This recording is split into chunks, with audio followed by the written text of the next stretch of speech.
Secretary जी, थे, क्योंकि उस पीरियड में हाँ उस पे गृह मंत्रालय में थे और मैंने उनको प्रोग्राम पे देखा, इसलिए मुझे लगा कि वो इस पर जरूर पुष्टिकरण आराम से। मणि साहब, आप बता दीजिए, कांग्रेस पार्टी ने किन किन आतंकवादियों को किन किन मामलों में बचाने की कोशिश की?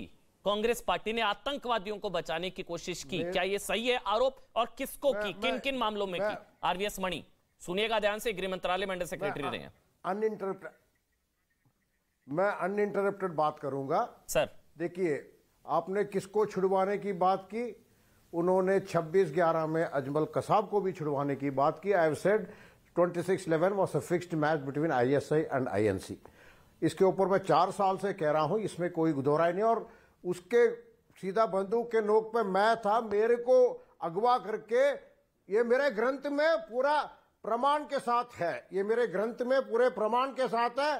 4 साल हो गए ग्रंथ को आए हुए, मैंने दिल्ली पुलिस का लेटर तक लगाया है, उससे बड़ा पुष्टिकरण हो जाती है। पहली बात ये।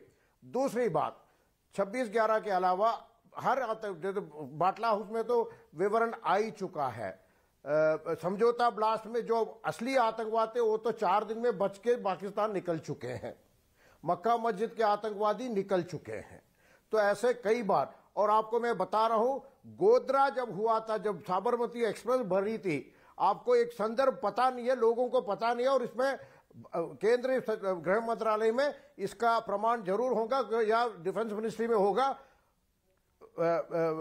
पार्लियामेंट अटैक के 2 महीने के अंदर अंदर ये हुई थी। और वाजपेयी सरकार ने पार्लियामेंट अटैक के बाद ऑपरेशन पराक्रम शुरू किया था। Eyeball to eyeball confrontation हुई, तो गोधरा में ये ट्रेन जला के ये सारी चीजें करके, तो वो भी एक कॉन्स्पिरेसी है। उसके अंदर काफी कुछ लिखा हुआ पड़ा हुआ है, आप लोग पुष्टिकरण कर सकते हैं प्लीज।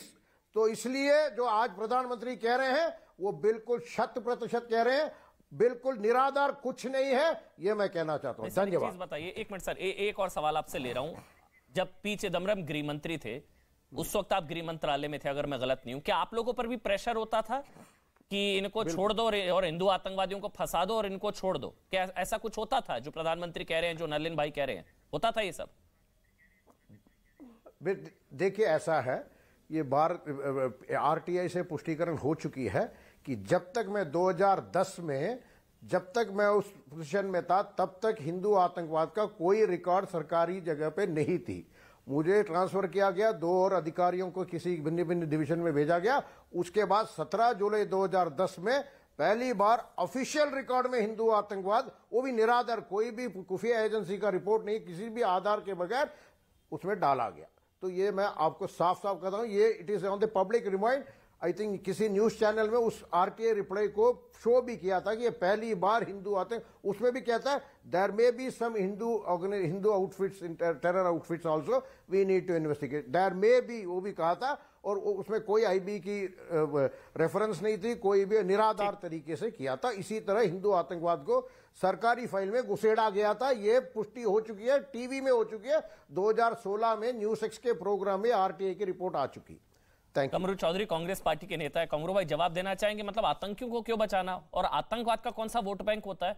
मतलब उनको बचाने से किसका वोट मिलेगा? मैं तो